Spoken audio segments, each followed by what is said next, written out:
everybody. Welcome to Architects of Imagination, a game dev podcast where we talk to the brilliant minds behind your favorite video games. It is my great pleasure to introduce Jani Penttinen. Welcome to the show. Hi, thanks for having me. So I'm really excited to have you on today to talk about some very fascinating stuff. I've been following your work for a while now. I think we met outside of a bar in LA talking to Tomo. Is that right? Do you remember that? I think we were talking about cookie cutter or some like Yeah, there's that. I think we were also met at a party, a house party or something like that. So yeah, we met a couple of times. How's it going, dude? So the reason I'm excited to talk to you is the project that you've been working on lately is kind of a more of a platform than a game, specifically called Bitmagic. You are the CEO of Bitmagic, and it is an AI-powered game platform environment. Why don't you tell us about it? What is it? What's the elevator pitch? Tell us about Bitmagic. Yeah, so it's should I say like a prompt to game where you have Midjourney that does images from a prompt. You can do games the same way using our platform. So you basically describe what kind of game you'd like to play, and within about 30 seconds, you have a fully playable 3D world with gameplay elements in it and a background story and all that ready. And then you can start playing. It currently gives like about 5 minutes of a gameplay experience, from start to finish. So it is a complete game, but like in a sort of like a mini game, maybe like a side quest type of thing right now. And then it's going to start evolving from there. Yeah, it's kind of amazing. And I've watched you demo it a couple of times, and yeah, it's surprising that, we kind of, as Midjourney, the funny thing is, like, as AI came up, I don't think anyone was quite expecting that, like, artists, like, that's and writers, like, that was the first thing that, like, AI was gonna, take, do a number on. But I assumed it would be quite a ways out before, like, the game engine itself would be capable of prompt-based stuff, like, kind of in real time. And it's a little difficult to visualize. We're going to show some footage of it. But yeah, you can. I think one of the examples that was cracking me up, you guys showed, is like, if you want your, you just type in, "I want my gun to shoot teddy bears," and then a couple seconds later, you're shooting teddy bears out of your game. It's pretty amazing, and kind of empowering for the player. They can kind of become the game designer in a way. Is that right? That's kind of the whole idea here, is that I believe like everybody should be at least have a possibility of becoming a game maker. I tried to look at the number of how many game developers there are in the world, and there's no definite answer, but it's around 200,000, and there are 3 billion gamers.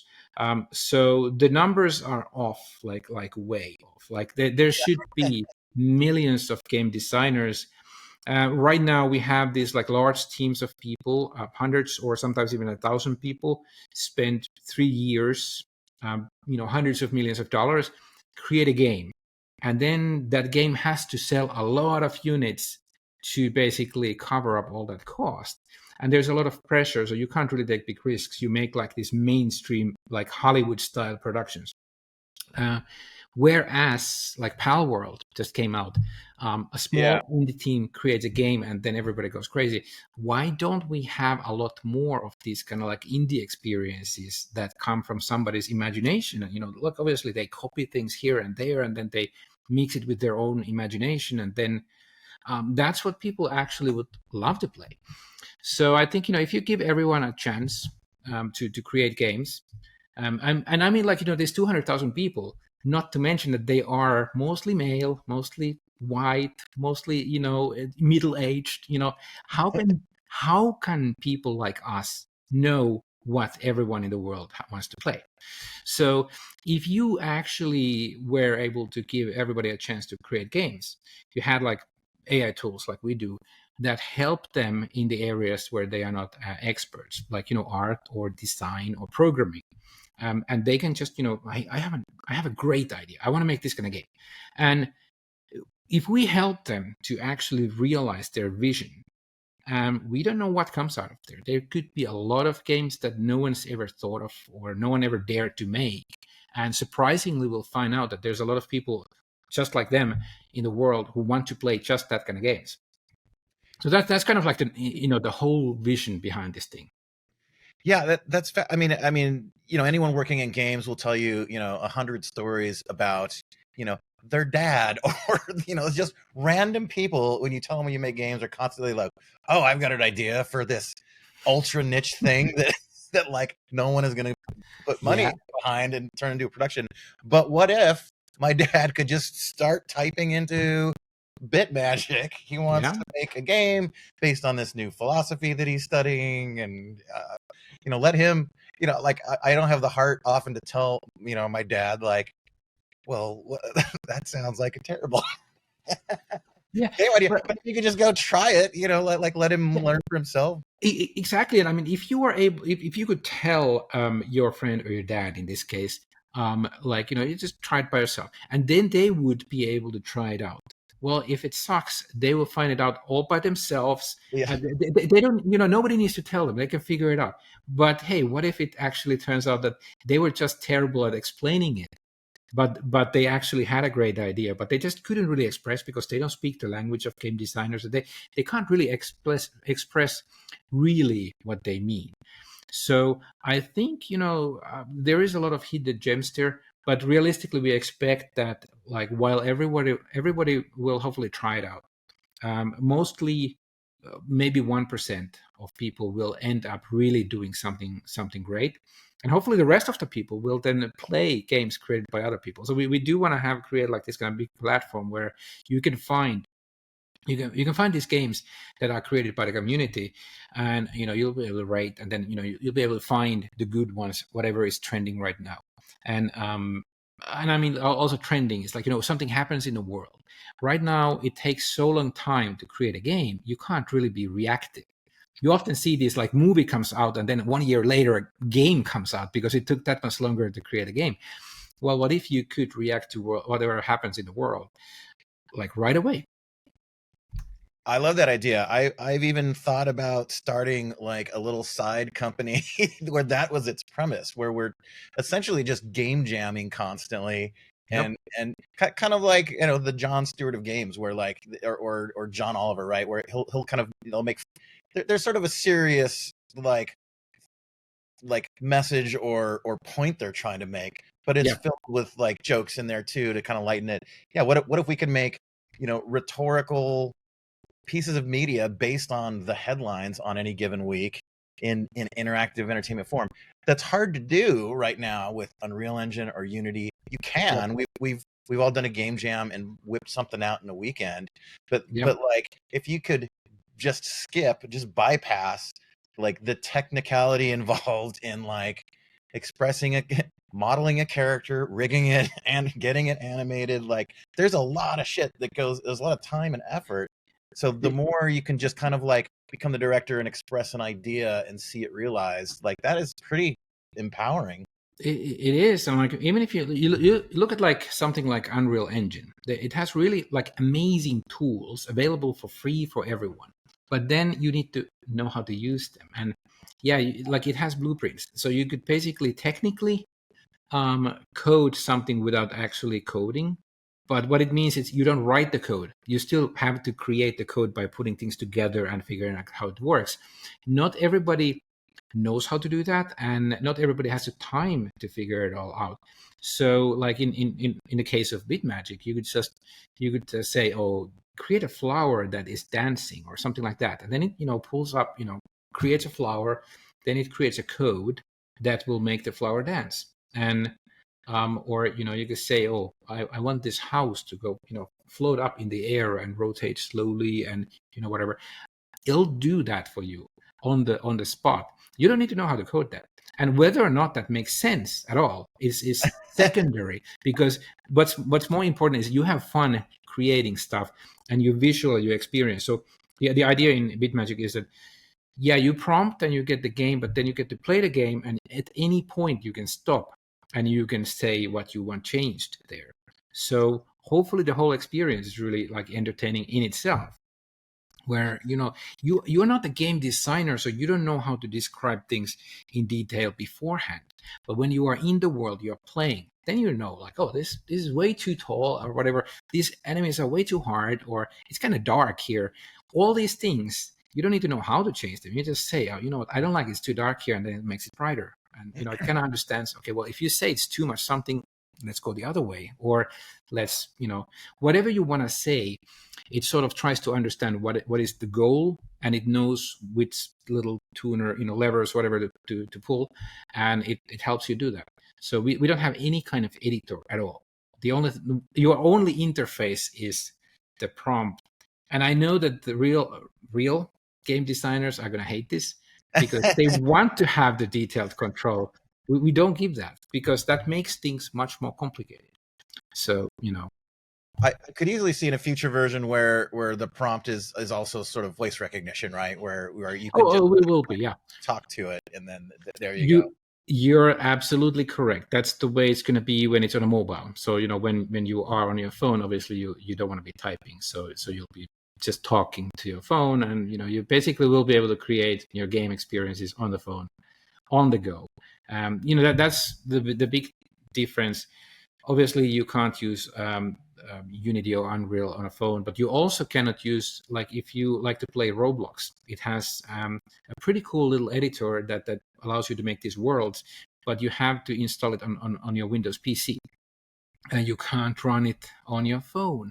And most people use Roblox on the phone, and that's because they have all these complicated editing tools, which are just, you know, you can't fit it on a small screen. So, you know, the world is obviously changing, and we have to change with it. And we have to, like, it's sort of a bold move. Like, we're trying to always think of, like, there's all this tendency all the time to, like, oh, what if we add one slider here? Wouldn't that make things easier? But once you add that one slider, then you basically, you know, cracked open the, you know, the bag of paint, whatever. It's very, very hard to go back from that. So we try to avoid, like, there has to be a way to do it without an editor. Like, otherwise we will pretty soon be just like everybody else, and it's going to be as confusing, and, you know, it's going to then be something that's going to turn off a lot of people, because when they look at that, they feel scared, because they don't know what all those buttons and sliders mean, so they just look the other way. And, you know, that's the fact. Like, most people, even when I look at the new tool, I'm like, oh my god, like, I don't know how to use this. So we try to make it a friendly experience. Yeah, that's amazing. And I think too of, like, you know, I remember, you know, back in the day when, just think of, like, the evolution over time of tools and where they are inevitably headed. Like, you know, as I started out as a modeler, you know, in the 25 years ago, whatever, you know, you've got a box and you're cutting it and extruding it and moving points around and then texture mapping it all by hand. And I remember thinking, like, oh my God, one day in the future, we'll just, like, sculpt it. And then ZBrush is here. And now in my mind, I kind of see this as sort of the natural evolution, where it's not necessarily like the like trained, like, technical execution of a thing that is sort of the day-to-day work of a creative. It moves into a world where it's more of, we all become directors, right? We're all just sort of getting better at expressing our ideas and describing what it is that we like or don't like, and we're more curators than, like, technical executors. Yeah, and I think, you know, it more becomes this kind of like a customized entertainment, where there is, if you can create something all by yourself, maybe you know, it takes one prompt to get a game, and then you start tuning it. Maybe you can make a game in 2 weeks. You know, you get into it, and you're tuning it and tweaking and whatever. There's a game, and it's a fun game in your opinion. Well, if it took you 2 weeks, then how much money do you really need to make with that game for you to actually start making living by making games? You need to find a small audience of like-minded people who enjoy your game, and then pretty soon, you know, you'll be able to, with your small niche audience, you can actually make living. You are the entertainer, they are your audience, and that's it. So I think it's also important that when thinking of, like, well, isn't this gonna destroy, like, the entertainment? Well, like, you know, you have so many game makers, and, you know, you like, it's all going to be ruined. But I think, it's more like it's going to be more segmented, where you're probably going to have some people who have large audiences.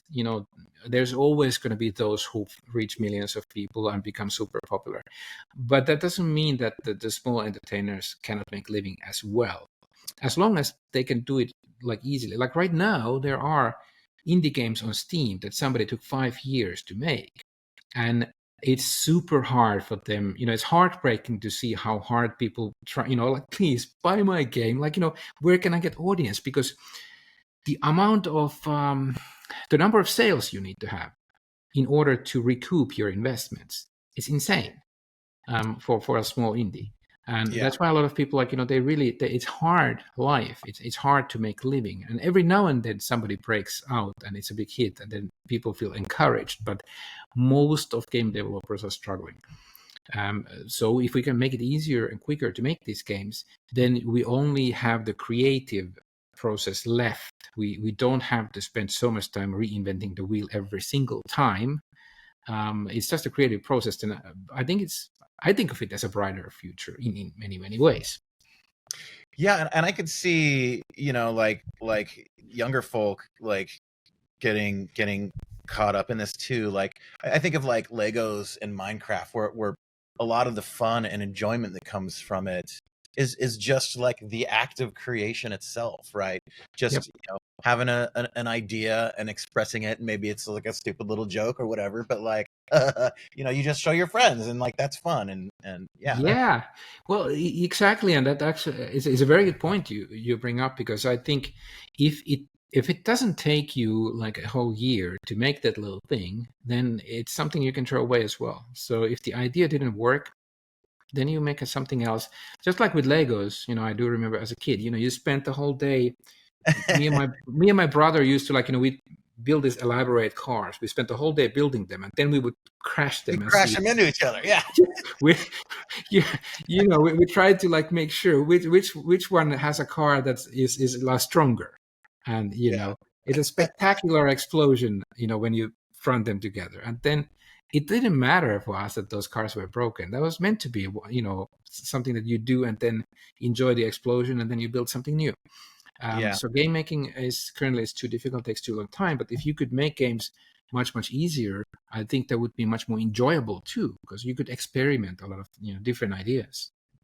Yeah, like I can't tell you how many like little ideas I've had in the last couple of years of like, oh, here's a cool little VR thing. And it's just like when you like, fire up the editor, create the project, set the path, and you're like, okay, now I need to fucking assets. Like, it's hard.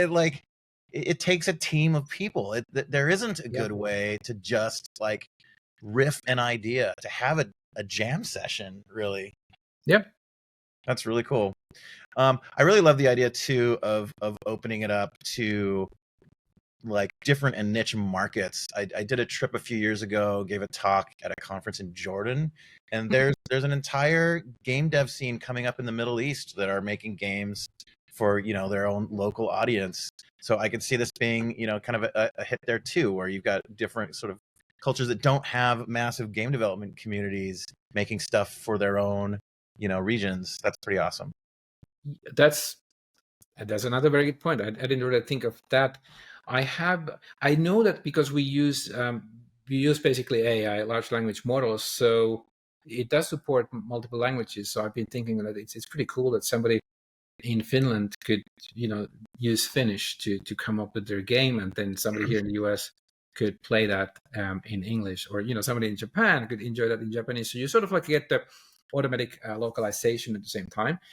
But yeah, it's actually a very fascinating point that you could also kind of spur the game development communities around the world where they didn't used to exist. So they don't even have the long history that we do have here and in Europe, where people have been making games already for like 30, 40 years. Well, they didn't have that at all. So this is the first time maybe they will get started. So very, very interesting. Yeah, and by the way, you mentioned shout out to the Finnish and Finland in general. I was just we just missed each other in LA last week. Yep. I was there in Beverly Hills for the Visual Effects Society Award. a Finnish company, Remedy, took the award this year for their work on Alan Wake 2, which is like, man, their engine is so cool. Yep. There is so Yeah, many. they're one of the few remaining studios that still maintain their own engine, which is really really admirable. Yeah, and let's talk about some of your background. You've worked on some pretty awesome stuff over time. You were on Max Payne, which from Remedy as well back in the day. Is that right? Yeah, I didn't really do much in Max Payne. I mostly, I was more of support for like we were all young and inexperienced, and there were like these hard problems. I was working on another game, but then we would meet up in local bars, go drink some beer with the developers, and just hey, we have this problem with these snowflakes or whatever it was. Like they would try to all brainstorm and figure out how to fix it thing, and so actually, why Moby Games lists Max Payne for me is because my name is in the credits under special thanks, Oh, along with Tim Sweeney. So like cool. it's just because I was helping. It's not that I did anything for the game. Okay, that's right. You've also got Command and Conquer on your resume, GoldenEye, Rogue Agent, The Lord of the Rings, Battle for Middle Earth. Those are some pretty awesome, well-regarded titles. Do you have any stories from any of those productions? Well, I mean, like I was back then, I was a 3D engine programmer, so I wrote, and I got a job at Westwood Studios at some point when they were moving from 2D to 3D, and I got to work on the 3D engine there, and then Westwood was, by the way, like the best job I've ever had at a game industry. Like it was amazing. It's Yeah, still just the still people is were the best. Like it, wonderful. I mean, it was amazing to be at Westwood because it was like basically I got to work with people who made games that I played as I was a kid. So and it had like zero retention. There was like no there was no like there was like no no, it's not retention. What is the word I'm looking for? Like Attrition. yeah. So basically, no one ever left. It was like the same people worked on in there that had been working there since they just graduated from high school or something like that. So they had always been there, and so and the way they welcomed a young guy from Finland coming there was amazing. Like I felt so welcome. It was so nice. But anyway, so when EA closed down Westwood Studios, EA LA basically inherited our code and the engine I worked on, which they renamed to Sage Engine, because obviously they closed down Westwood. They wanted to kill the name. They didn't have anything to have any Westwood name attached to it. So it used to be called Westwood 3D, but then they renamed it to Sage Engine. Okay. And so for many years, I went back to EA like every year. They were shipping new games and they had to update the engine. No one else knew how it worked, so I had You're to the go expert. and it was job security. Really, it was fun. Amazing. And you worked on Lord of the Rings, Battle for Middle Earth. That was a pretty awesome title too. Yep.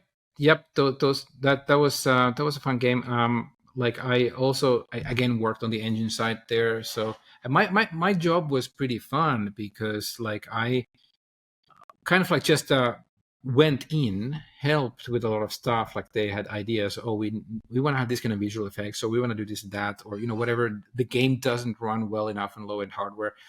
All these kind of problems I could just solve, but I didn't have to go through the stress of the whole game projects in those Yeah. games. So so my memories from those days are like very good because it was just always fun. EA treated me really well, and I got to work on a very interesting game projects. Have a lot of fun doing it. Like there's been a lot of talk about negativity over the years on some of the EA projects on those days when they really work people hard. But Yeah. I sort of like got to skip all that, and so I have just only good memories from those days. Yeah, it seems a bit of a industry course corrections being made in that department. Like, I did some pretty ungodly hours, in my day, and then the lawsuits and class action stuff. But it seems like more and more as developers and publishers have taken like sort of publicity hits for running their teams into the ground. Yeah. It seems like a lot of, efforts being put into course correction. I think that kind of crunch culture is becoming more uncommon, which is great. Yeah, I didn't think you can be very creative if you work like 6 days a week, 12 hours a day. Yeah. It's like at some point you're just basically showing up because you have to, but and you're putting in the hours, but how great of a job are you really doing? So I'm glad, but it took a long time to get out of that. That was it was way too long. Yeah, steam's coming out your ears. You're delirious from not sleeping. Like you're not firing on all cylinders when like under conditions like that, for sure. No, and then then they treat you so nicely and they order pizza. Like, what kind of food is that? That is, yeah, it's nice to sometimes eat pizza, but if that's your daily food simply because you work so late hours, then I think it's like all of that combined. I'm glad we are finally, hopefully, getting over that. Yeah, and I think like one sort of social detail there too is like, a lot of us when we start this, we're young, we're just out of college, we're Yeah. single, a lot of us, and it's like we don't give a shit. Like, yeah, let's just make game. Like, I think a lot of us didn't really care. Like, we're happy to do it. But like that's not a healthy assumption, right? Some people have girlfriends and families and children. They want to see them once in a while. So it's I would say borderline unethical to make assumptions around that people will do that on your watch. Yeah, I don't disagree. I think it's some people take, I mean, yeah, I was also young once, and I do remember I was dreaming of one day I want to have a job in Japan, because I heard that in there you get to work six days a week and you get to work really hard and you don't have holidays. Because at one point I was really passionate about all these things, and I still am kind of, but I feel like if it becomes mandatory, then it stops being fun. Yeah. If you work, like right now I have my own business and I'm full of ideas and all that, so it doesn't feel like work, and then you kind of do it without burning out. But if somebody tells you have to do it, it's You become totally different thing. resentful. And even now, like with me, if I feel like, oh, this is not fun, then I won't do it for that day, or for a few days. So I can always take a break when I want to. But when it becomes this kind of way where, well, it's 6 days a week and 12 hours a day, then really, like I said, you're basically just putting in the hours because you have to, but you are basically trying to just kill the time. You hope the time goes fast. You don't really think, do it because you really want to do this one more thing here before you go home. You're not Yeah. addicted to your work. You're more like you're just doing it. And then when you have a culture like that, then nobody really ever gets work done. And it's sad. And I did see some of that when I did my contracts at EA at the time. Like I said, they treated me really well, but then I would see people being burned out. Like, I would help fix problems that were super easy sometimes because the people in the team were like too tired. They didn't think clearly, and I would be like, well, you know what if you do this? Oh, it works. And but you can see how burned out people were, and that Yeah. wasn't really healthy. And I think in my head, like for coders especially, like your entire job is logic problems functionally and thinking clearly. So like if you impair that, like it's not Yeah, I mean it doesn't make sense, and I mean I'm not surprised EALA kind of whatever happened to it, it's not there anymore the way it was. So I think EA and all the others are much healthier place these days, but back like 15, 20 years ago was pretty brutal, I would say.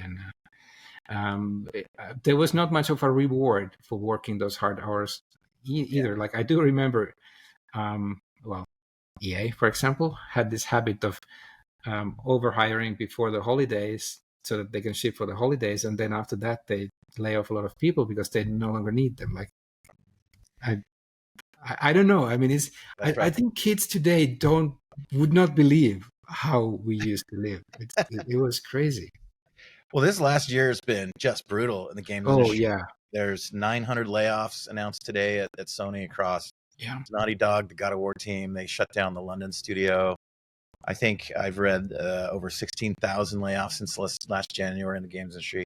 Yeah, Man, fucking brutal. yeah, it started last year. Now it's getting worse, but this feels different. This is not like one of those. Okay, well, ramp up before holidays, and this seems to be more of a permanent shift right now, Yeah, where something is happening in the industry. I don't think many of those jobs are coming back. This is not seasonal. This is a permanent change. We are moving to a different direction, and that's actually, again, what why what we do at Bitmagic will matter, because, well, if you can't get hired by these big studios because they simply no longer staff up, you could still make games, and you can, build your own business easier than ever, like you can be indie. And I yeah, think that is going to be the reality of the future. A lot more people are going to have to be independent, that do things on their own. There's not the time of big studios is not completely over, but they are scaling down. yeah. I think so. And not to be sort of flip about what's going on, but like one of the upsides of an environment like this is a lot of the big game development hubs, especially in the US, have sprung out of people leaving other big companies, right? Like the Yep. Dallas Austin area came out of Austin. Yep. North Carolina is turning into a game dev hub now from Epic, and people who have left Epic and started their own things. So, I'm hopeful that yeah, there will be a lot of cool new innovative ideas. People who are out of work now are just kind of getting together and starting their own thing. Yeah, I mean, yeah, if you look historically, like you mentioned, Finland, my home country, basically, um, the Finland was very small in gaming, but then it suddenly became big. Like we had big, like we had Rovio, we had Supercell, like we had multiple, like, really huge game studios sprung up. That was when Nokia went down. Nokia used to be the big Finnish mobile game maker, and they just almost completely went like overnight, like they just crashed and burned. They laid Wow. off a lot of people, and then all these people were out on the market, like, talented engineers. They many of them started building something new. We have other startups as well, but especially gaming became like, had like a lot of people who just started new studios with the severance packages they received. And obviously, not everybody was successful, but when you have enough people trying it out, then miracles begin happening. And then now the game industry in Finland employs thousands of people, and there's, hundreds of companies. We did not used to have this situation at all. Like when I was living there, we had two companies. We had Remedy and we had Housemark, and I Yeah. worked for both. So I worked for both of those, and that's why I moved to the US, because, well, if your country has two game companies and you already worked for both of those, then what are you going to do? Either you start your own or you Yeah. find another. And so I ended up, moving to the US and working for Westwood.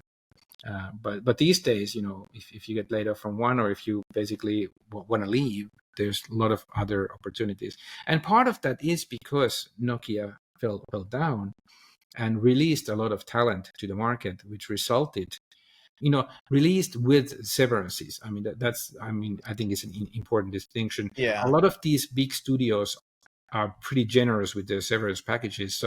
So people leave with some sort of like a cushion to be able to start out on their own, team up with a few other people and start a studio.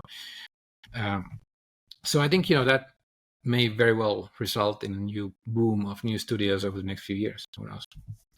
Yeah. I'll tell you one thing I learned about severance that I didn't know until I was the recipient of it. I always imagine like, oh, you get a severance package. Like, here's a big fucking chunk of money. Yay, go. Like you're gone, and now you do. You've got a cushion that you can do. That's not kind of how it works. At the end of my time on the Call of Duty games, mine was kind of a weird case. I wasn't part of a layoff or anything, but like it was just sort of a mutual agreement that, like, okay, I'm I'm gonna go now, and they gave me severance sort of on my way out. But the form it took was, I think I got 6 months. I'd been there a decade, so I got 6 months severance, and it came in the form of basically I was still on the payroll. I just didn't have to come in anymore for 6 months. So it wasn't like a big lump sum payment. And I don't know if that's atypical or standard, but that's how it works in my case anyway. Yeah, I'm not quite sure. I mean, when I left EA, it was the same way where they basically when they closed down the Westwood in Las Vegas, they offered me a chance to move to LA, and the other option was that you will be laid off. Then I was like, well, yeah, well, lay me off then. I at the time, like I didn't want to move to LA, so I don't even know why, but I just didn't feel like moving. So then I opted to be laid off, and it was the same way where my payroll and my healthcare and all that would keep running. But I mean, still, I mean, you could spend that time building something on your own. You probably wouldn't be. Maybe there's some sort of a anti-competition thing or whatever, so you wouldn't be able to do it. But you can prepare. You can start building things, and you paid. So even if it's probably better that it's not a lump sum, because most people don't know how to so instead of getting a lot of money and burning it in a month, you actually can kind of keep living. I mean, maybe that's a better thing. I think I'm not sure. Yeah, and just encouragement to those people out there too. I remember my time at Bungie came to an end, and it was a weird time, and like they had offered to keep me on as contractor, but anyway, it was kind of a weird circumstances where they were just leaving Microsoft.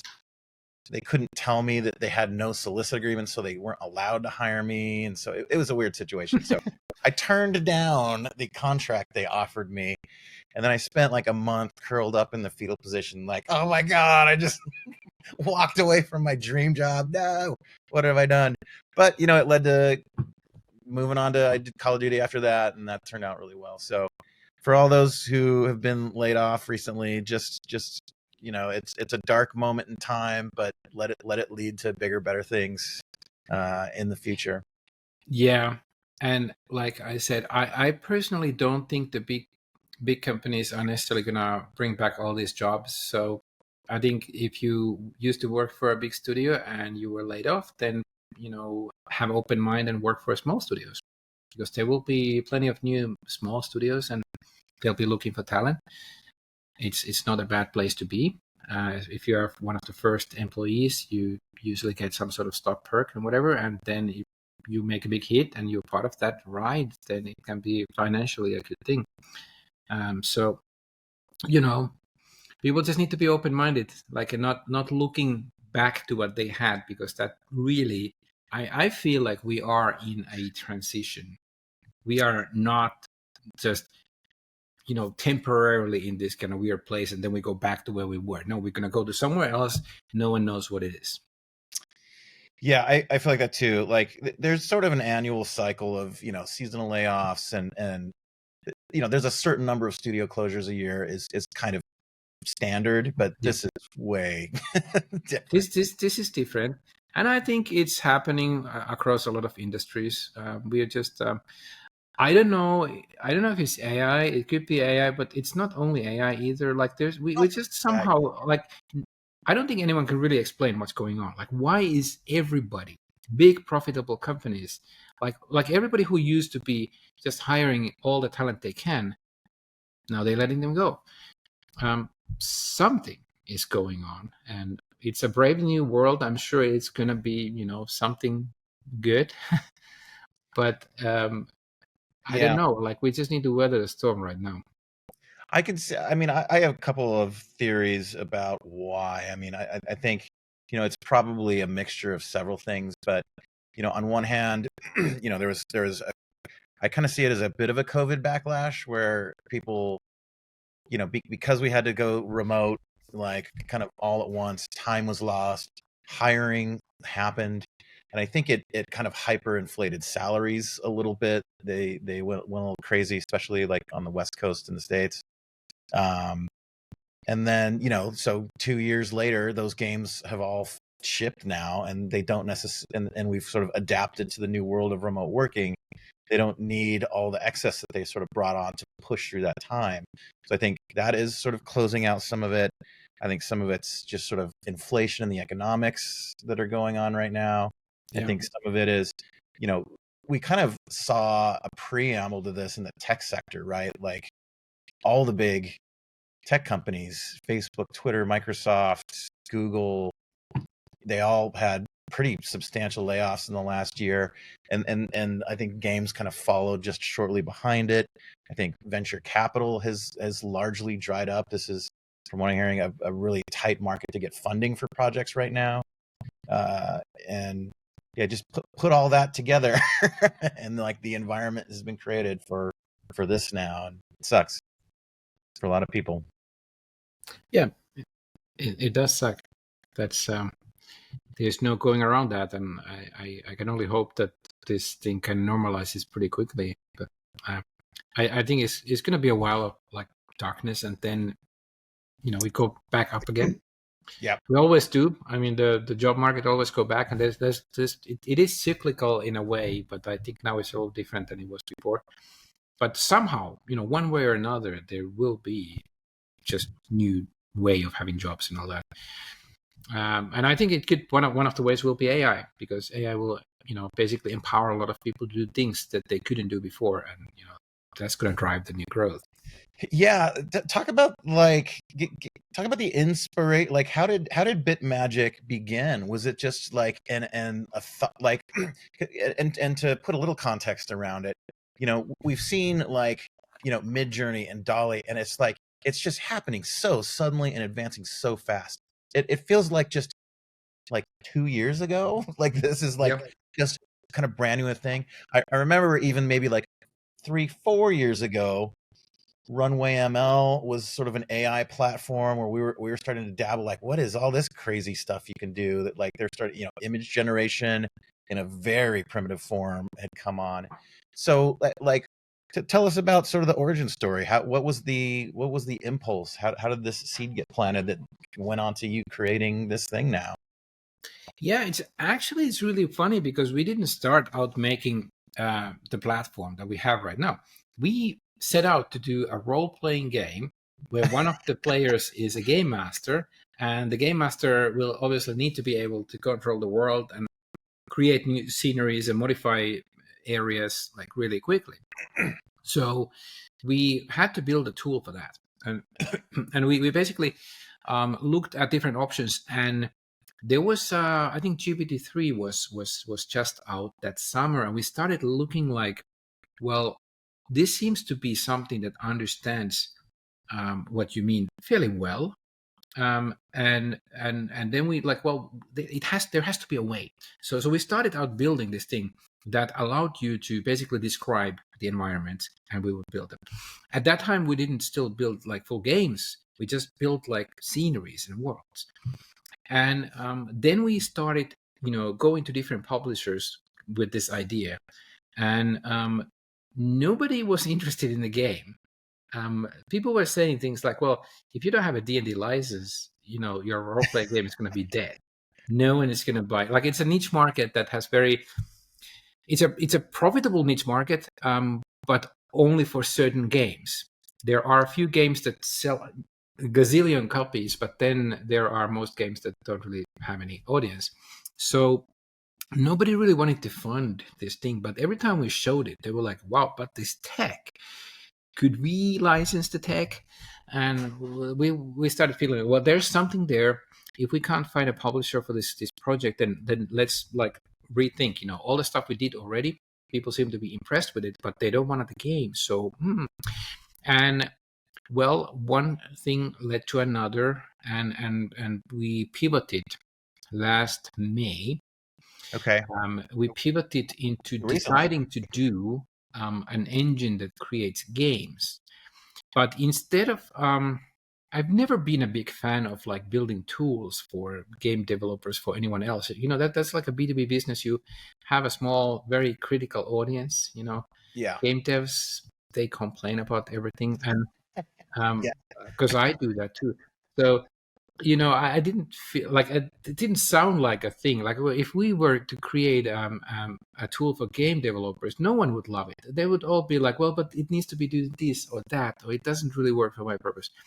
So we were like, well, let's make it for consumers. Let's make it so that everybody will be able to make games, except for those game developers who like to complain. Like, like, let's not make tools that are, hard to use. Like, stuff like that takes a long time. Make all those UI elements and all those things. Let's leave all of that out and kind of compress this idea in the simplest possible form that we can do quickly, because we didn't have that much money left anymore at that point from our original raise. So we have to really compress the idea in something we can do as soon as possible, and that will be having an audience.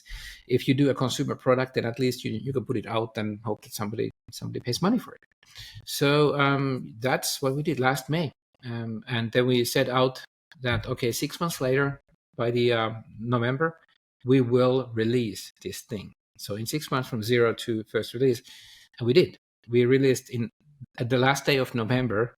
We put out an alpha, closed alpha. Release is a release, right? It's not a public release, but in the first day we got like 3,000 people sign up for our Discord, and then we like stop. No more, because we're still testing it, and it's not ready for prime time. And now we've had this wonderful, lively little audience that keeps playing our game. We update like every 2 weeks, and we add new features, and we ask them to test it. The first versions you couldn't save, you couldn't share. You just play it and you build a game, and when you shut it off, it's all gone the next time you create a new one.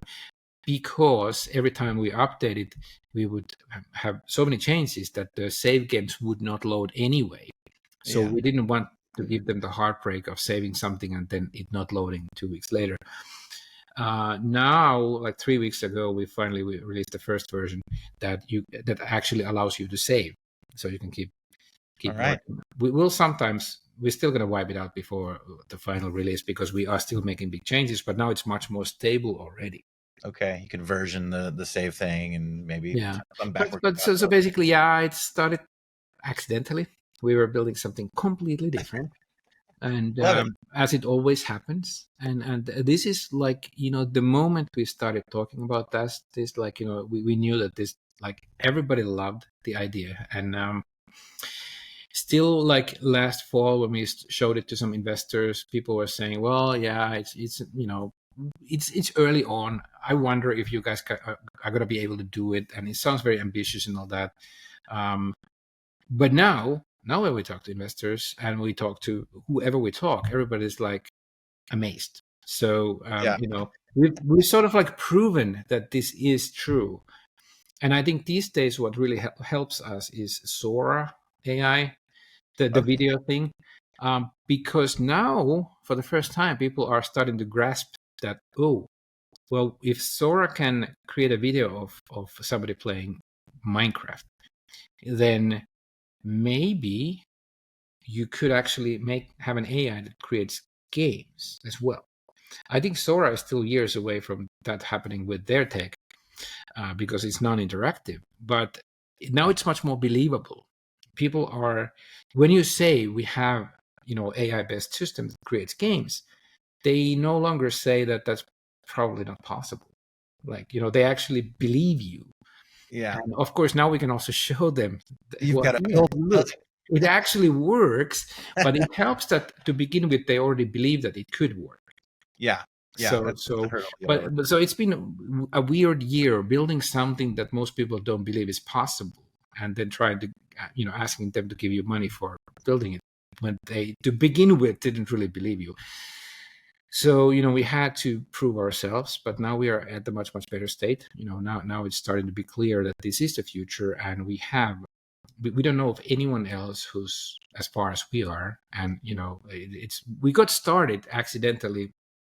When we started building the role-playing game, that was about 6 months before ChatGPT came out, and that's when the Gen AI kind of really hit big time. But we had this pretty long head start in building expertise of this thing. Amazing. Um, the game started as a role playing game. Do you play Dungeons and Dragons? Did you? Do you have a campaign going now? I don't. I was one of our few team members who do not actively play. I did play as a kid, but it's been years. Um, so I did not actively play. But I felt that, well, maybe like it was so much fun as a kid, but I've never done it as an adult. But maybe with this kind of thing, like maybe I could force myself into it back. And I always sort of like felt a little jealous, when I see people super excited about, but I felt like I'm outsider because I'm so, it's not easy to get into it when you are not used to it. And I always like, oh, Sure. there's a Yeah. way to get in, but It, no, so I wasn't it's totally. more popular than ever, and I, like one use case for Bitmagic that jumps to mind for me is there's a whole one thing that's interesting about the Dungeons and Dragons. And by the way, little Easter egg: I'm wearing a D&D Hawaiian shirt right now. I do play a lot. I'm going to show you my game room in a second. But there's a lot of creators that have sprung up around D&D that sell, STLs for your minis, that sell battle maps, animated battle maps, just tokens for you to bring into your game while you're playing online with friends. And one frustration I've had as a DM is, I've paid for, I've bought some, generic mountains and cities and seaside things. But like, as I am inventing these campaigns too, like, okay, so the my first homebrew campaign called The Frayed Pretorius, and I'm coming up with all these crazy ideas, right? Of like, okay, there's this underground city that's functionally a sphere, and the highest spires almost meet at a point, and there's all this crazy shit going on. And as I'm trying to find battle maps for my players to like fight in these just random things my brain is coming up with, nothing quite matches, nothing quite lines up. So I could see Bitmagic perhaps helping kind of like express the ideas, and like, okay, I want a thing with a cathedral on the bottom left, and you're just kind of like, saying or typing in prompts to sort of like lay out a battle map for you. That could be a little like subgenre market of someone who are using your thing as a tool to make their product to sell. Or I don't know, Bitmagic could be the thing itself for dungeon masters to kind of on the fly create weird battle maps. Yeah, I could see that, and we've actually talked about that with, especially before we did the pivot. We were like, try to talk to game masters about this, and we also pitched this thing to Critical Role of, because Oh, wow. their videos are really cool, but how about bumping it up to a next level where they'd actually have interactive worlds around them, and they liked the idea. But then we moved away from the role playing aspect, so those we never got to see how far we could have taken that relationship. But yes, obviously, I think this would be a perfect tool for something like that, where you actually want to just create the world and use it in the game, even if it wasn't like an offline game. But it would probably help you a lot to be able to visualize, the world. Yeah, and just to sort of reinforce like your core premise too, I've downloaded a couple of editors to like, because there's people that are making things that'll like, you drag, they make tools, right? You drag out a layout, it'll Yep. random populate with stuff. It's got some AI for like, so the candles don't go on the floor and like stuff like that. But it's like okay, another tool to learn. I don't want to do that. And well, I mean, so one of the aspects we wanted also for our role playing game was that that it would also provide some surprises for the game master, because if the game master is able to sort of like say what is there, but then they don't quite control the details, it's going to be more interesting because you don't really know exactly. Like you can also enjoy the gameplay if you are sort of for the first time experiencing it, even though you do control the master storyline, but then the Yeah. small details you could learn as it comes, so that instead of you having to come up with everything, invent everything, it could also be that there is something that feeds you with some little surprises all the time. It sounded to me, at least, something that some people would enjoy. I'm sure there will be control freaks who don't want that in their game. Yeah. But I would personally feel like a little bit unfair if I was a game master and I had to come up with all these things. But maybe that's because I don't play, so I don't know the joy of it. So I mean, who am I to talk? But that was sort of like an idea. Well, I recommend you get into a game in your local town. I'm going to show you. Here is my game room, my Dungeons and Dragons room here at the house. Oh, wow. Yeah. So if you, I guess, one day you have a bunch of people with those Apple Vision Pro Yeah, the glasses Vision Pros. on, and the world will be in the middle there, and maybe. Oh, amazing. I'll tell you this too. One thing I've thought about in terms of like AI as a tool, just aside from what you're doing, and I could see your Bitmagic sort of doing similar things in the end. Like, I wanted to build, say the Dragonlance world in my little.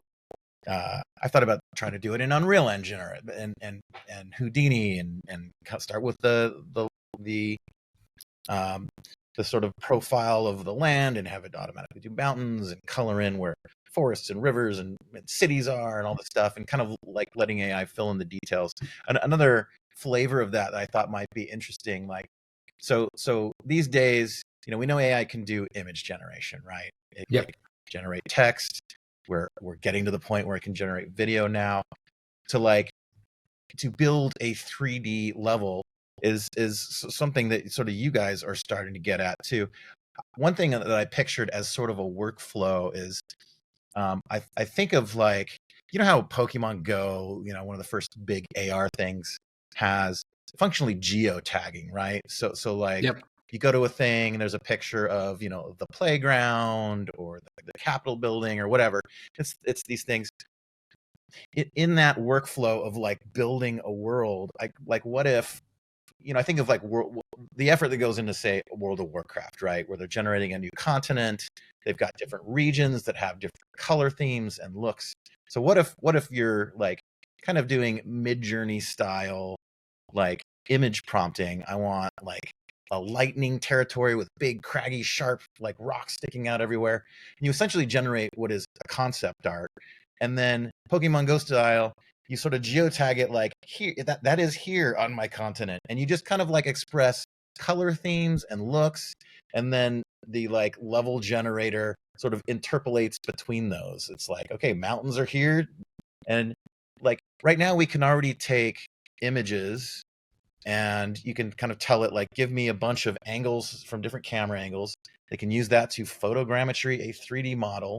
Yep. Now, like rigging and some amount of animation, like that exists for like, an object, right? But an environment, a terrain, is kind of like an inside out problem version of that.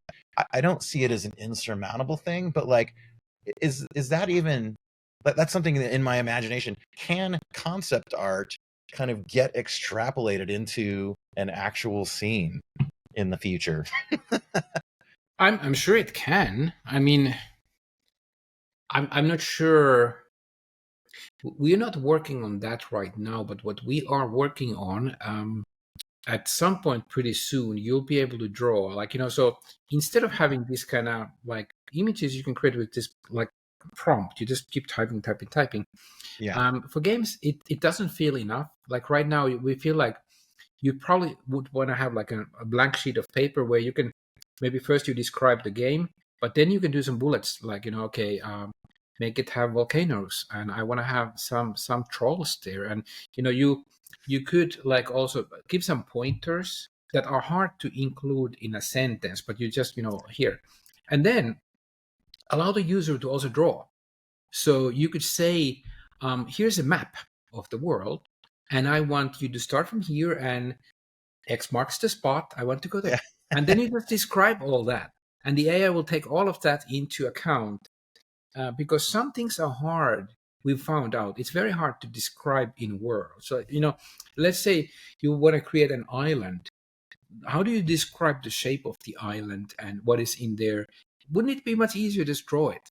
whatever, stick figure drawing or something, however you can express yourself, but have like this kind of multimodal thing where you talk, you write, you draw, you do all those, all the different ways of expressing yourself. Like we're currently experimenting with like adding AI generated music as well. So maybe you could like hum the melody, and it Yeah. helps you to come up with the. I think that's still a little bit way off. We don't really have a solution for that, but I'm getting back to the point is that I think we are currently thinking, looking at the drawing, and we are actively working on that. We don't. I don't know if like if you would have like concept art into an actual 3D like world or something. But I don't see why it wouldn't. I think it would be possible at some point in the not too distant future. Yeah, and I think about like the kind of the inversion of some of the earliest AI art stuff I saw was, I think, an NVIDIA paper or video where there's just a little like paint platform, and you just kind of block out, like there's a couple of brushes of like blue for water, green for grass, a different blue for sky, and you can just like water here and Yeah. grass here and mountain there, and then like, okay, that becomes lake.